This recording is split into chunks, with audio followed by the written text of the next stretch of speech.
sunshine in the wind. Zippity-doo-dah, zippity-doo. Mr. Bluebird's on my shoulder.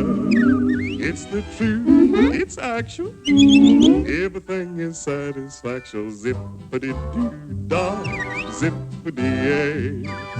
Wonderful feeling, feeling this way.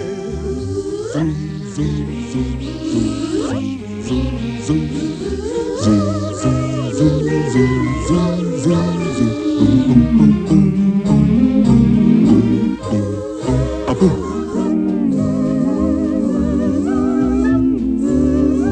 Mr. Bluebird's on my shoulder. It is the truth, it's actual. Huh? Why is that bluebird? Everything is satisfaction. Zippity-doo-dah, zippity-yay.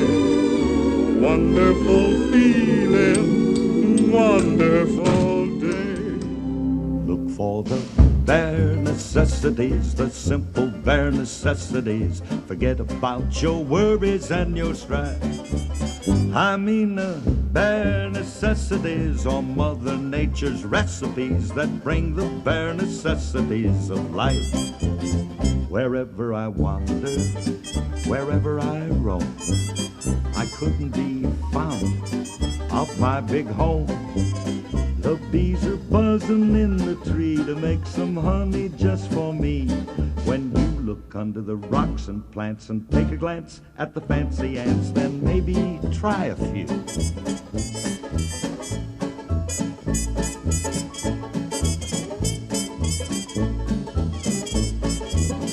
The bare necessities of life will come to you.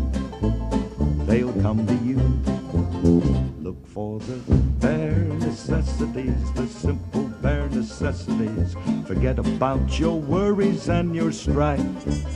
I mean the bare necessities. That's why a bear can rest at ease with just the bare necessities of life. Now when you pick a pawpaw or a prickly pear and you prick a raw paw, well, next time beware. Don't pick the prickly pear by the paw. When you pick a pear, try to use the claw. But you don't need to use the claw when you pick a pear of the big pawpaw. Have I given you a clue?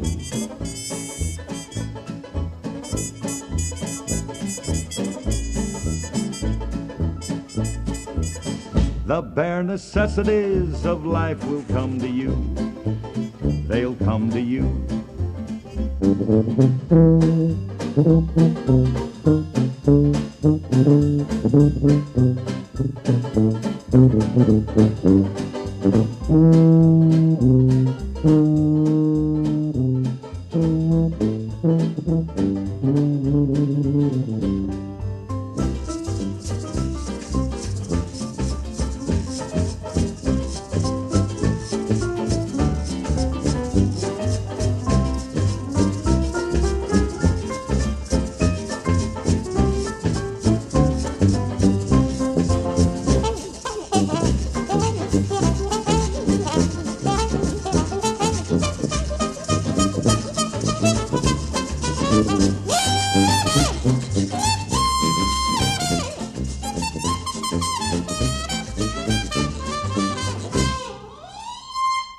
Oh man, this is really living. So just try and relax. Yeah, cool it. Fall apart in my backyard. 'Cause let me tell you something, little britches. If you act like that bee acts, you're working too hard. And don't spend your time looking around for something you want that can't be found.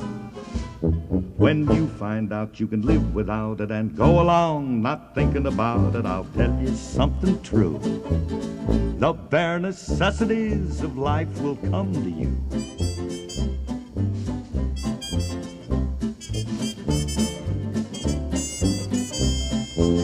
Look for the bare necessities, the simple bare necessities. Forget about your worries and your strife.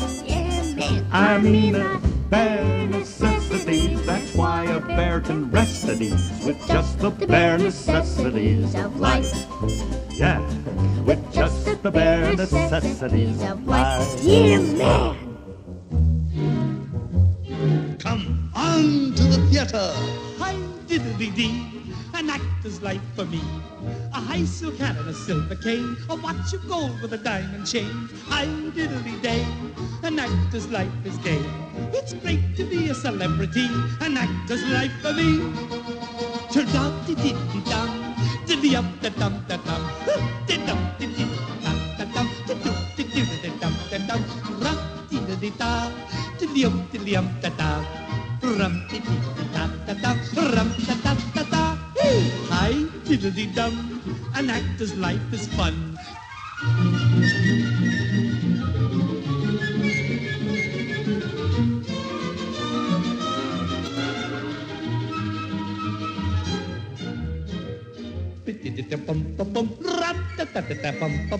An actor's life for me. Hi, diddly-dee. An actor's life for me. A waxed mustache and a beaver coat, a pony cart and a billy goat. Hi, diddly-dum. An actor's life is fun. You wear your hair in a pompadour. You ride around in a coach and four. You stop and buy out a candy store. An actor's life for me. Hi, diddly-dee. An actor's life for me. A high silk hat and a silver cane. A watch of gold with a diamond chain. Hi, diddly-day. An actor's life is gay.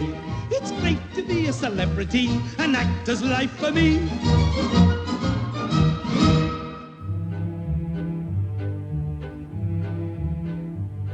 Whenever I feel afraid, I hold my head erect and whistle a happy tune so no one will suspect I'm afraid.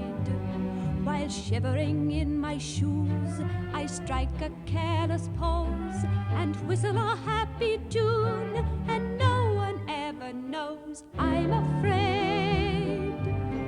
The result of this deception is very strange to tell, for when I fool the people I fear, I fool myself as well.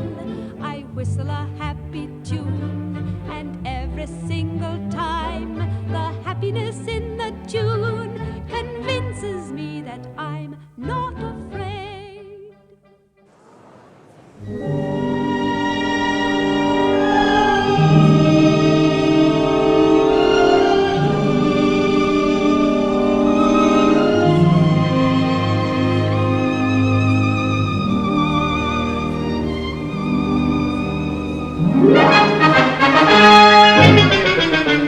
You're off to see the wizard, the wonderful Wizard of Oz. You'll find he is a wizard who is, if ever a wiz there was.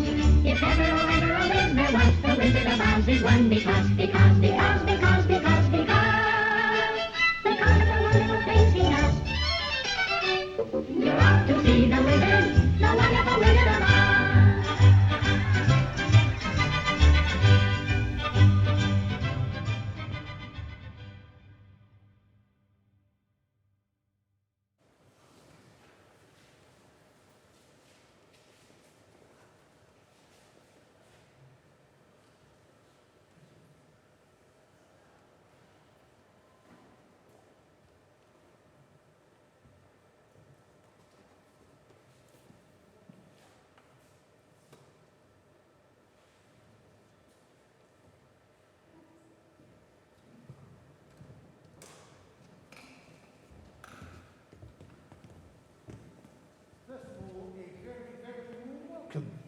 And thank you for being here for Barrie today. Walking up just then, I felt as if I should be dancing, but given my age and my dancing ability, it would have been a bit like Theresa May doing Dancing Queen. So I decided not to dance my way up, though I'm sure Barrie might have enjoyed it. He would have failed me, whatever I was doing. But it's lovely to see everybody. And somebody just said to me, oh, this should be fun. And Barrie being Barrie, fun is what it should be, indeed should be. We're, apart from anything else, we're saying thank you for a joyous and exciting life in the business and with friends and those who knew and loved him over the years. A huge contribution to the business we call show, as they say. So it's lovely to be able to welcome you all here and to welcome him here. I don't want to steal thunder, but I love the Times obituary description of him as sandwich maker to the stars, and the wicker basket and all the things that made him who he was and such an important part of the life of London. A couple of things I will mention. One is that Simon and Kevin have asked me to mention, Keith have asked me to mention, is that if you'd like to give a donation, they would like it to go to cancer research, and you'll see the link on the back of the service sheet to do that. So anything you can spare for that cause, Barrie and others would be very grateful for.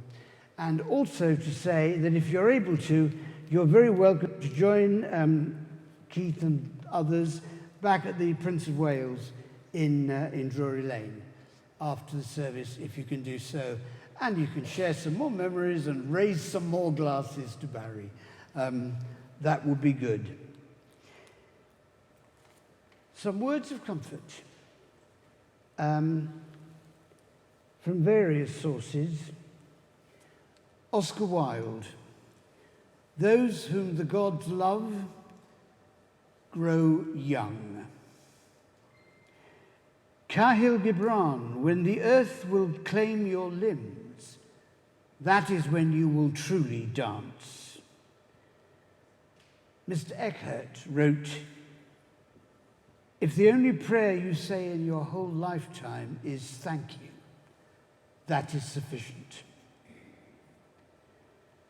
And T.S. Eliot: the end of all our exploring will be to arrive where we started and to know the place for the first time. The psalmist: when the Lord restores us, we will be like people renewed. Our mouths will be full of laughter. Our lips will be filled with song. And Jesus of Nazareth: blissful are those who mourn, because they will be comforted. Tributes and memories of Barrie, beginning with Christopher. Please sit down.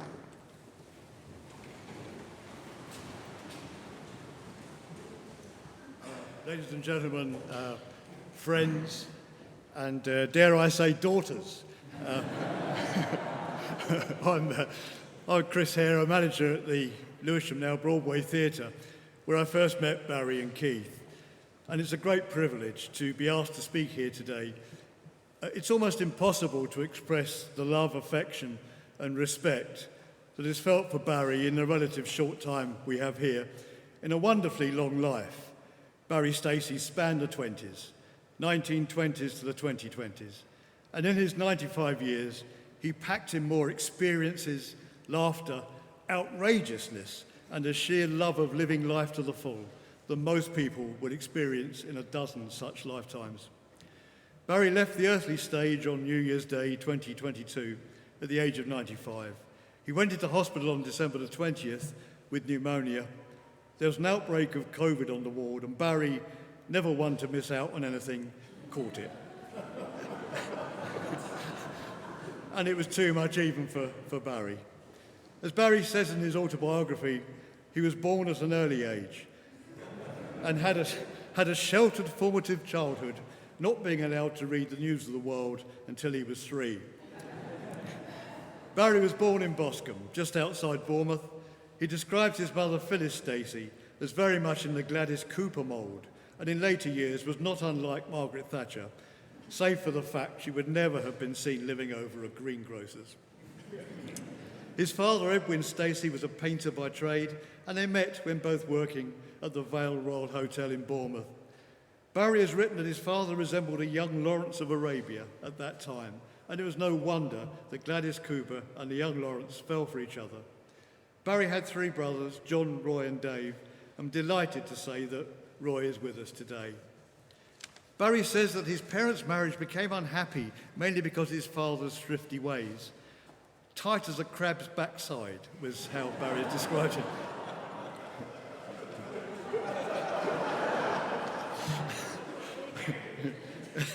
However, he did encourage Barrie in the arts, which saw him singing in cafes and at concerts from the tender age of 5. In early 1945, Barrie was called for national service in the army. It surely can be no coincidence, on hearing the news of our new recruit, that Hitler shot himself.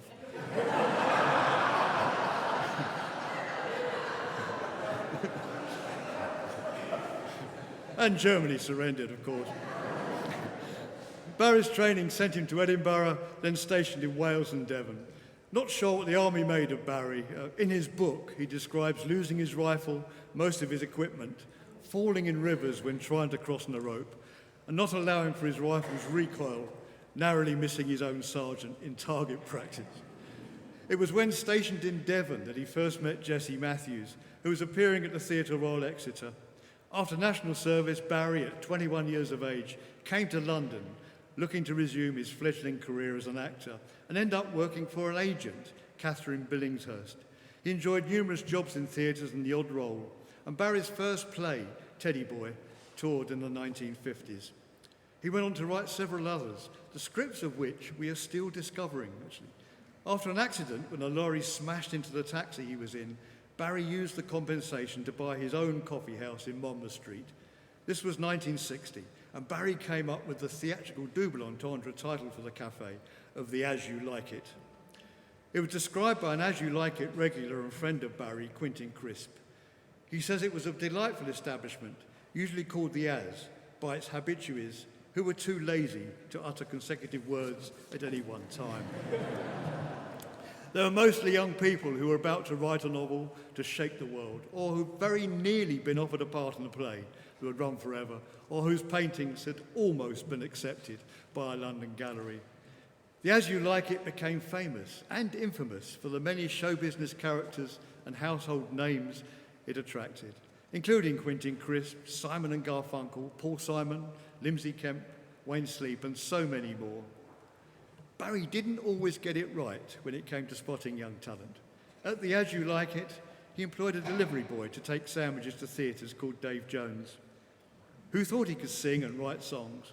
Barrie auditioned him, but told him that sadly he had little talent and should concentrate on another career. Undaunted, the boy persevered, even changing his name to David Bowie in the process. Whatever happened to him, I wonder.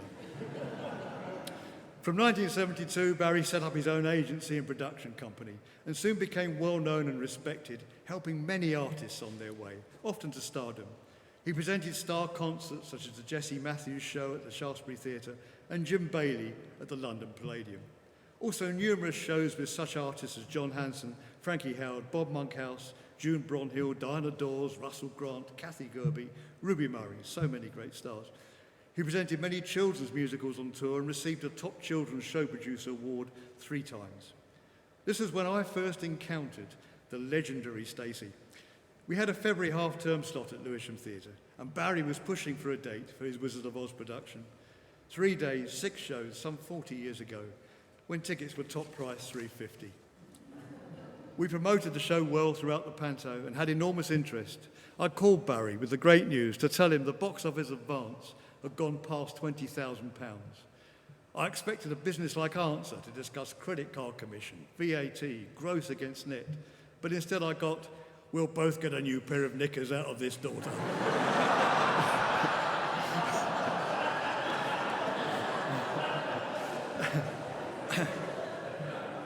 So our friendship and working relationship began. Barrie produced an outrageously camp production of O Camille at London Shore Theatre, and I truly believe that with the right financial backing, this could still be resurrected and become a cult show. Barrie was also awarded a coveted Lifetime Achievement Award by Encore magazine, and more recently a Lifetime Achievement Award by the British Music Hall Society. The frankly ill-informed, cheap and downright nasty obituary that appeared in the Times for Barrie misunderstood him completely. It said that Barrie couldn't hold on to successful artists. Not true.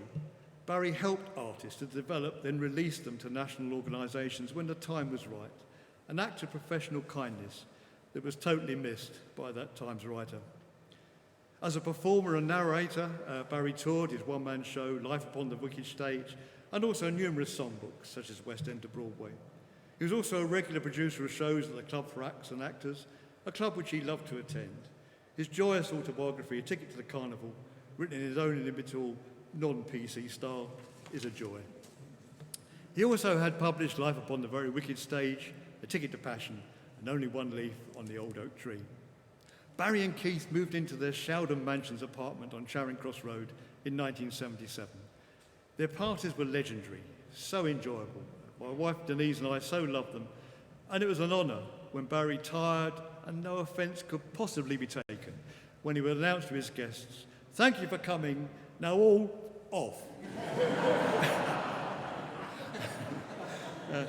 Expletive deleted on church property.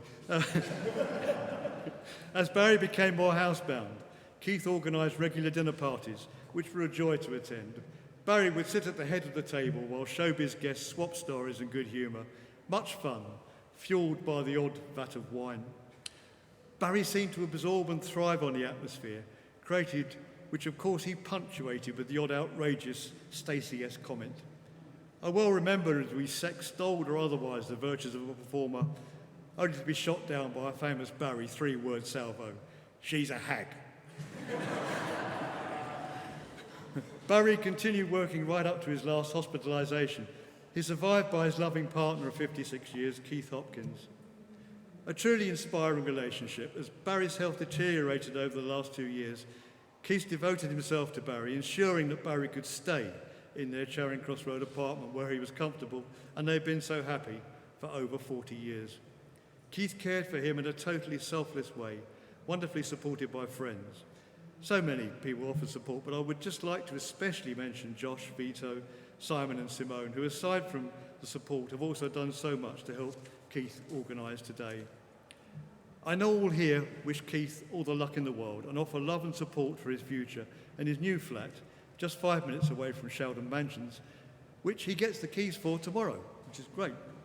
Barrie is also survived by his brother Roy Stacey, of course, and Roy's son and daughter, Paul and Julie. To say we will miss Barrie is a gross understatement. People far more eloquent than me have tried and failed to sum him up. Barrie was absolutely unique in a way that was truly special. The Max Miller expression, "there will never be another," really springs to mind. Two artists who worked with him and were great friends of Barrie come closer, I think, to capturing Barrie's personality. They are Quentin Crisp and Russell Grant. Quentin Crisp said that Barrie could be trusted to tell all in a manner that will entertain everybody whilst wounding no one, unless they deserved it. At the As You Like It, he would serve customers with scurrilous correctness, while at the same time scourging them with the valour of his tongue. Russell Grant says he had never known Barrie to be depressed or down. He radiated an enthusiastic keenness in whatever he did. Barrie offered sympathy only when it was necessary. He never chastised or scolded people doing their best, but made you feel the most important person he knew, even if you were only the fifth munchkin from the left. Everyone here, I'm sure, has a Barrie Stacey story, and they will be recounted at some planned special Barrie Stacey memorial events, and whenever and wherever show people gathered. I do hope there is a showbiz heaven. I would love to think of Barrie up there now, chatting with Jesse Matthews, Bob Monkhouse, maybe his adored Marlena Dietrich, and certainly Quentin Crisp. I can imagine Barrie looking down on us, turning to Quentin Crisp, saying, "You see, daughter, I told you I could pack that place for a Wednesday matinee."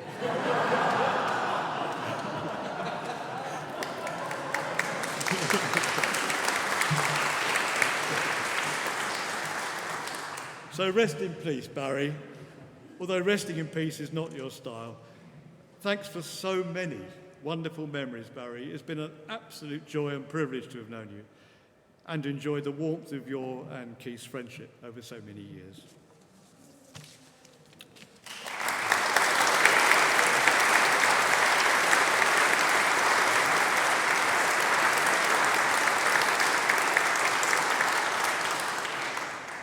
Good afternoon. I would like to share with you today some personal recollections of my relationship with Barrie and the times that we spent together. I met Barrie in 2016. I was in a production of She Stoops to Conquer and wrote to Barrie regarding representation and invited him to come and see the show. Whilst he was unable to attend a performance, he asked me to visit him at Sheldon Mansions to discuss me being taken on by the agency. It was so arranged that I met with him a few weeks later. I was incredibly nervous prior to being let up to the flat, but upon being introduced to himself and Keith, I was immediately put at ease. He was always able to relax people and make them feel comfortable. We spoke as I sat upon the sofa filling out the standard interview documents. It was then he asked me a question. Did I know under whose photograph I was sitting? I stated correctly, Greta Garbo, and Barrie was delighted that I recognized one of his two favorite Hollywood stars, the other, of course, being Marlene Dietrich. Thankfully, I therefore avoided the fate of one unfortunate potential client who didn't know who she was and was immediately ejected from the flat. At the close of my interview, Barrie announced that it had been lovely to meet me, and I thanked him for his time and consideration. There was a pause. Barrie told me that he had already considered me and accepted me onto the books, before adding that if he didn't like me, then I wouldn't still be in the flat. He then roared with laughter. I liked him instantly and cancelled all other meetings with potential agents. I knew who I wanted representing me. Within a week, I had my first audition, and within a month, I had secured my first job, a theatre and education panto, Aladdin. I'd never been in panto before, and Barrie told me that he would teach me everything. I was invited back to Sheldon Mansions prior to the start of rehearsals to be tutored by himself and Keith. Keith helped me with my costume and makeup, as well as giving me tips on certain routines. Barrie noted that there was nothing to fault with my acting, but that I had a poor singing voice. He would teach me to sing like Marlene. A feat never achieved, I fear. It was during my next job that I realized how loving Barrie was as an individual. I was away for 4 months, and he would ring me a couple of times a week just to see how I was getting on, as well as sending me cards and letters, catching me up on the gossip in town, and the occasional gift. All things he would continue to do for the rest of our friendship. It was also whilst I was away on this tour that I was first invited to dinner with my partner, Vito. It was the first of many dinners that we four would share together, as well as the beginning of a beautiful friendship between us. We shortly after this were invited to other social events held by the boys and made many more wonderful friends. At the end of the TIE tour, I was asked by Barrie to help out in the office for 2 weeks. Those 2 weeks turned into 5 years, as I am still at Blue Star Associates. I think Barrie forgot to sack me. But in all seriousness, it was a great joy to be employed by Barrie and Keith. It is one of the happiest jobs that I have ever undertaken. I initially started as Barrie's personal assistant before being promoted to an agent after Barrie noticed that I had a good eye for casting and for hiring talent, which he nurtured alongside Keith. The work undertaken during the course of the day varied, but business hours always ended with a large glass of scotch. It wasn't all work at Blue Star Associates, however. If there was a major meeting, Barrie and I would have a little flutter on the horses together. Barrie loved his horses, owning 2, Barrie Boy and Barrie Baby, the latter winning at Leicester on June the 6th, 1983 at 33-1 odds. The nags rarely obliged for me, but for Barrie it was a different story. He would always put down a pound stake and make a considerable return. I once asked Barrie how to know which horse to back in a race. Did I have to look at its pedigree, its appearance during the pre-race parade, or the track record of the jockey? I was told the secret was to back any horse with Blue Star Boy or Dancer in its name. The only other time that we would close for business, and it was a rare occasion, would be if there was a film on at the pictures or on the television that Barrie wanted to see. One afternoon they were screening All About Eve on the BBC, and Barrie asked if I had ever seen it. I hadn't. Barrie declared that business was to be shut for my education, But before we did, we received a call from Simone. She wanted to come and visit. Barrie said she could, so long as she sat quietly and didn't talk through the film. Simone came, watched the film, and left at its close, all without saying a word. I have many happy memories of watching these classic Hollywood films with Barrie, including a particularly memorable birthday when we had dinner together, and Barrie showed me Grand Hotel afterwards.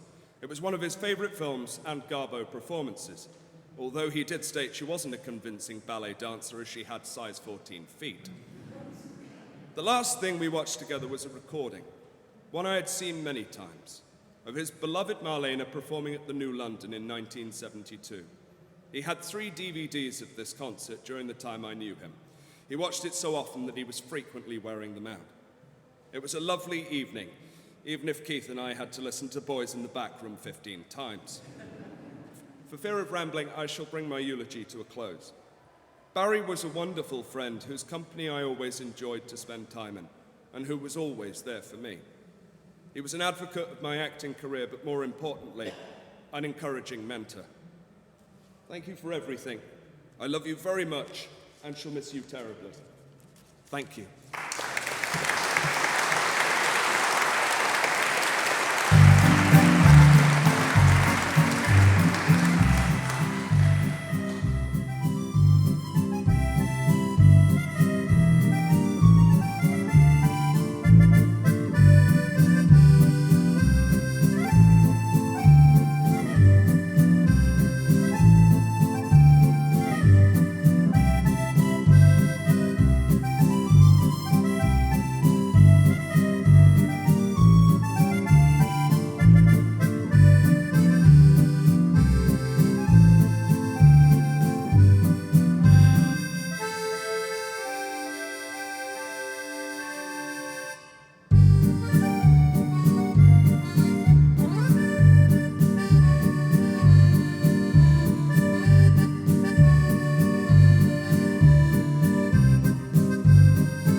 Well, I certainly stand here on a day that I have always dreaded arriving.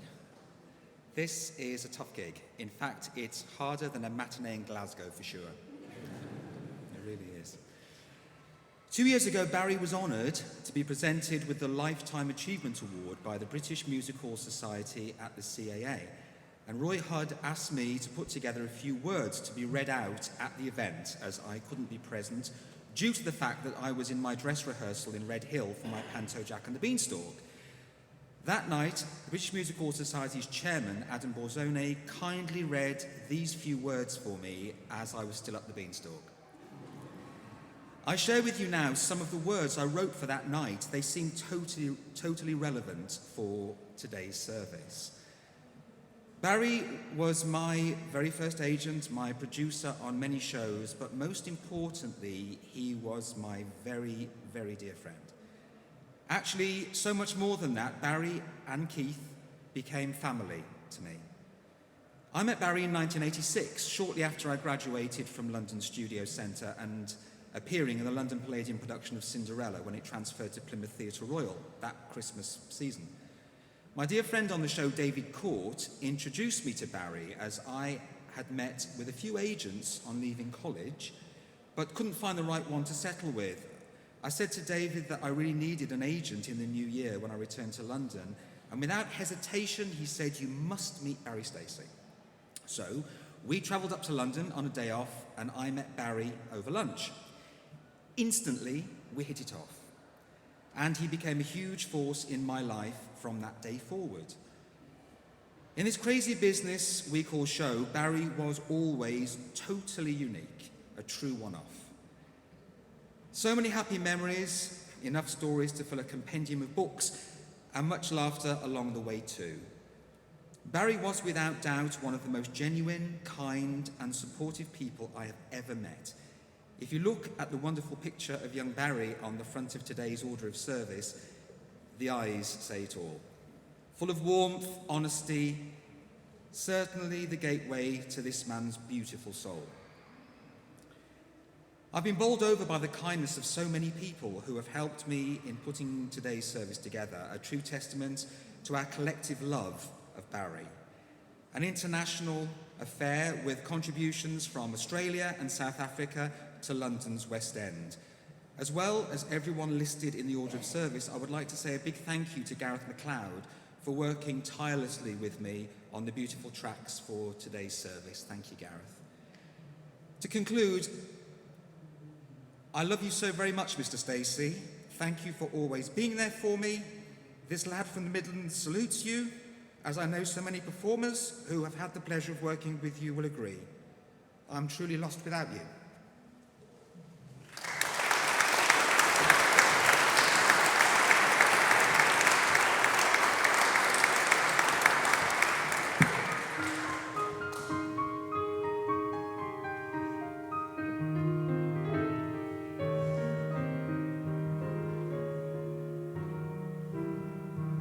When all the world is a hopeless jumble and the raindrops tumble all around, heaven opens a magic lane. When all the clouds darken up the skyway, there's a rainbow highway to be found, leading from your window pane to a place behind the sun, just a step beyond the rain.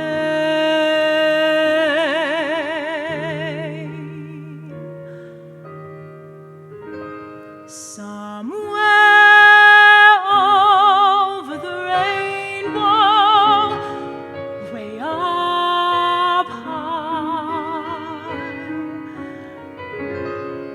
there's a land that I heard of once in a lullaby.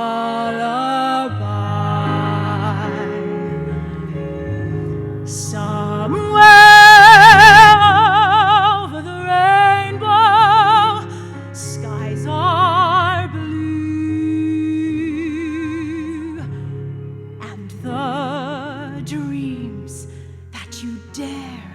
to dream really do come true.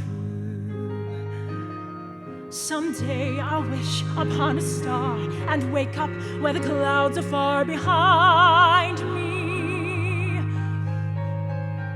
where troubles melt like lemon drops away above the chimney tops.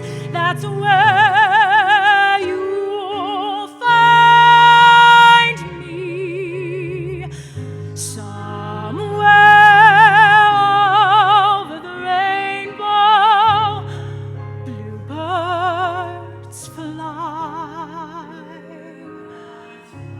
Birds fly over the rainbow.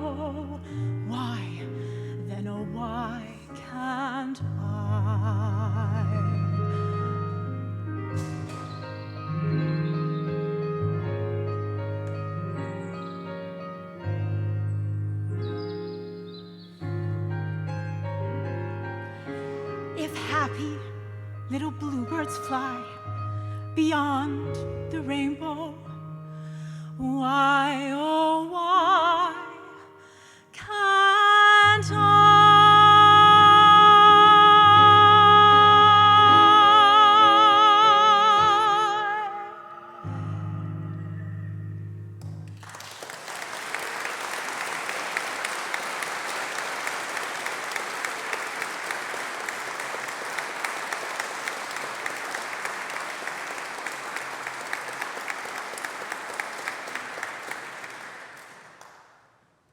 We thought it would be good to stop for a moment.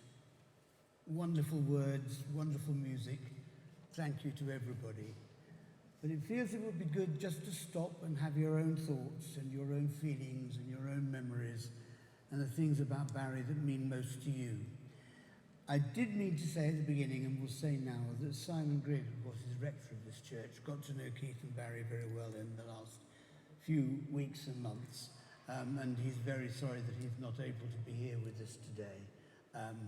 So I pass that message on to you and send you his love and good wishes too. This is a short reading from an obscure book of the Bible called Ecclesiastes, but you will know the words because they've been turned into a folk song. It's always a good way of getting words known. For everything there is a season. There is a time for every matter under heaven, a time to be born and a time to die, a time to plant, a time to pluck up what is planted, a time to kill and a time to heal, a time to break down, a time to build up, a time to weep and a time to laugh, a time to mourn and a time to dance,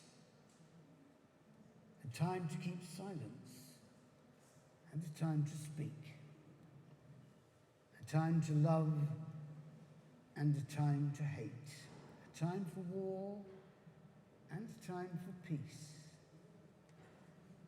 What gain has the worker from his toil? I've seen the business that's been given to the sons of men to be busy with. Everything is beautiful in its own time. But we have also put eternity into our minds so that actually we can't find out what has been done from the beginning to the end. I just love the idea that for all the time limits that we have, somewhere in deep inside us, we have a sense of eternity. We have a sense of what was before us and what is after us. And I don't know, we all have different feelings about what happens over the rainbow on the other side of it.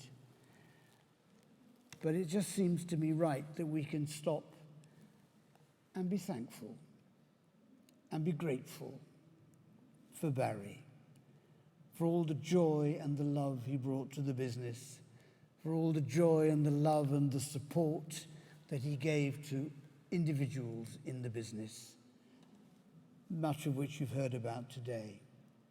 Everyone has been different in their relationship with him, but nonetheless, our thankfulness is the same.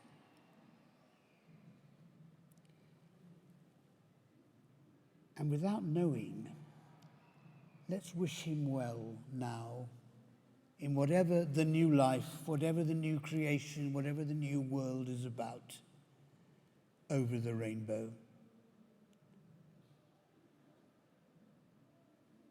We pray, I suppose, as we do, for peace for him, for rest. But also in Barrie's case, I think we're going to hope and believe that he's enjoying himself, that he's having a good time, that he's still spreading love and joy and happiness among those he knows and loves, those who he may not have seen for a while. Let's think about his brothers, John and David, and ask that in some sense, which we don't understand yet, for goodness sake, but that in some sense he will find them again and find pleasure in their company. And we think, of course, for those who are going to miss him the most, those closest to him. Let's join together in giving our support to Keith and to Roy and to Paul and Julie and to Lynn and Anne and all his family and many friends. We don't know what they all need, but let's pray in whatever sense makes sense to you that those needs will be met and they will find comfort and joy and support in Barrie's memory and in his continuing presence. I'm not sure if I'm allowed to do this, but I want to say a prayer for MP3 the cat as well. Missing Barrie, have no doubt. So let's surround Barrie and those who love him with our love as community, gathered here today as friends who knew him, but as the community of the business. The business is a wonderful thing. It's a wonderful family. It's a wonderful collection of individuals of all different kinds. Let's be grateful for that and the part that Barrie in particular made in making it so.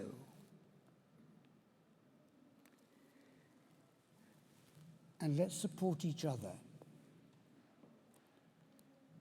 Let's try and commit ourselves that the very best things we saw in Barrie, things that gave us joy and gave others joy, may go on in us. So that in that sense too, he will never really die.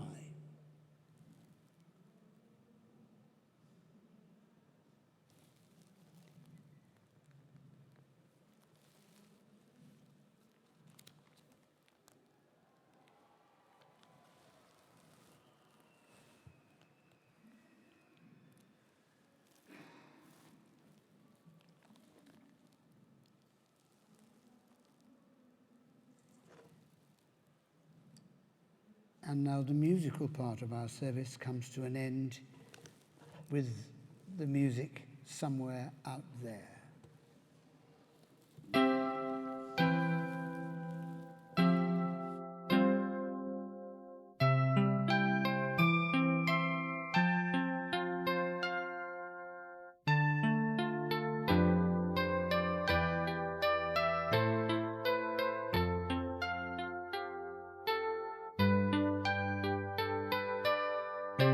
Somewhere out there, beneath the pale moonlight, someone's thinking of me and loving me tonight. Somewhere out there, someone's saying a prayer. We'll find one another in that great somewhere out there. And even though I know how very far apart we are, it helps to think we might be wishing on the same bright star. And when the night wind starts to sing a lonesome lullaby, it helps to think we're sleeping underneath the same big sky. Somewhere out there, if love can see us through, then we'll be together somewhere out there, out where dreams come true.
two things that we have to do, as it were, before we part.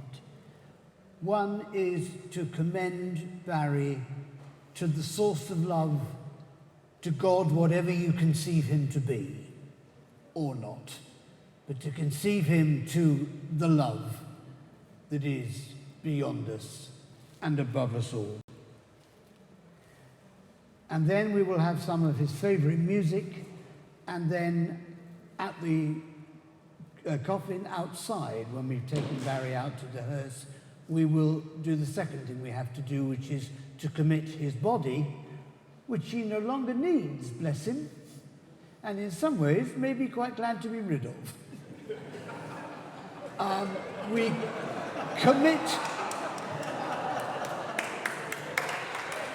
We will be committing his body to be cremated, and then the hearse will drive away, Barrie included.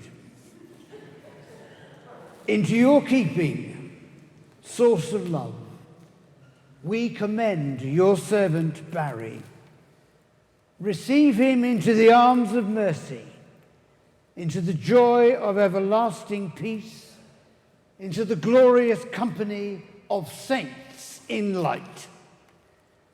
Like the wings of a dove, we set his spirit free. Lift our hearts as we let him go. And now may the long-time sun shine on you. May all love surround you, and the pure light within you guide you all the way on. And may the blessing of God Almighty, Father, Son, and Holy Spirit be with you and all whom you love in this world and the next, now and forever. Amen.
I have one tradition here, which I'm sure Barrie will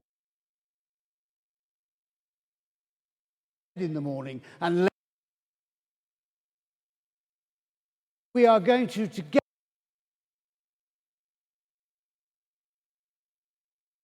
standing ovation.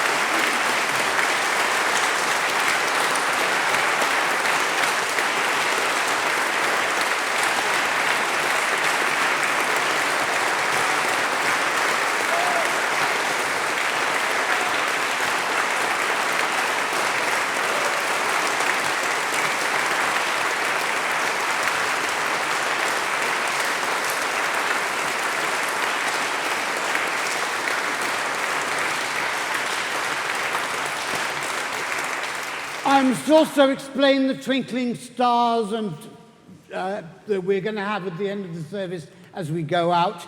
It's quite simple.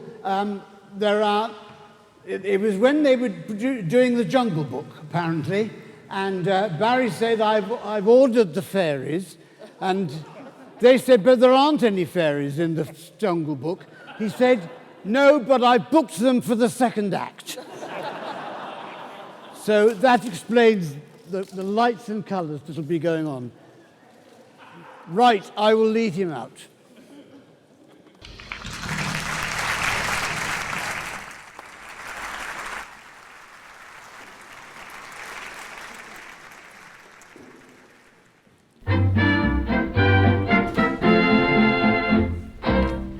What the boys in the back room will have, and tell them I'm having the same. Go see what the boys in the back room will have, and give them the poison they name. And when I die, don't spend my money on flowers and my picture in a frame. Just see what the boys in the back room will have, and tell them I sighed, and tell them I cried, and tell them I died of the same. And when I die, don't buy a casket of silver with the candles all aflame. Just see what the boys in the back room will have, and tell them I sighed, and tell them I cried, and tell them I died of the same.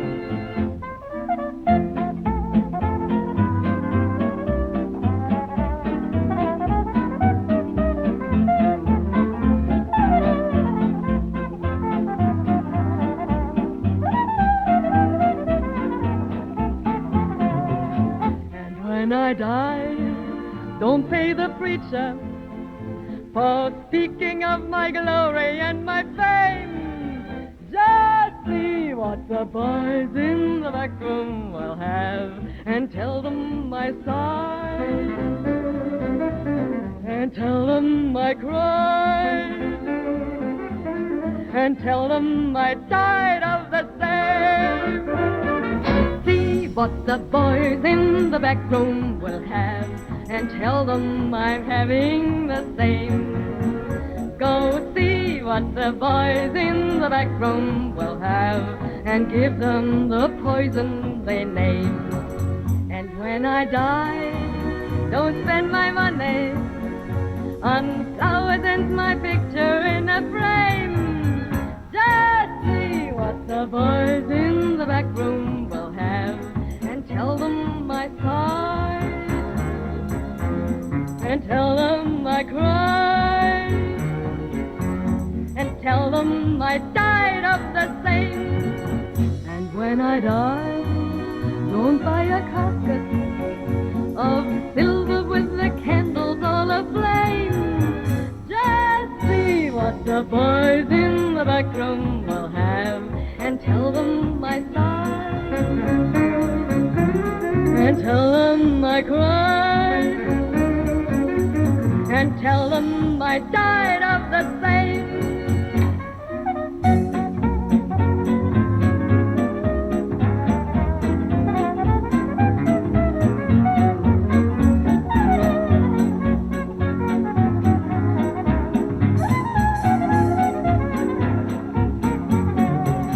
And when I die, don't pay the preacher for speaking of my glory and my fame. Just see what the boys in the back room will have, and tell them I sighed, and tell them I cried, and tell them I died